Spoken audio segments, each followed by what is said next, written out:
How do you efficiently render hundreds of thousands of items in a list? Virtualization is a technique of only rendering the items within a certain window. On the left side, we see regular rendering of lists.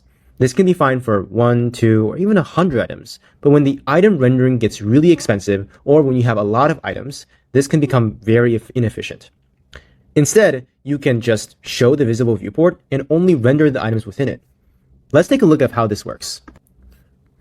Here, we have a list of hundreds of items. But instead of rendering all of the items, you can just render a subset of the nodes that are within the viewport and just mutate the existing nodes when they're there.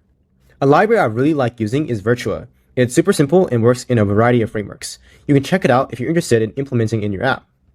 Another cool feature is the Content Visibility API that's available in the browser today. Instead of virtualizing the items, it doesn't render the items if they're not within the viewport.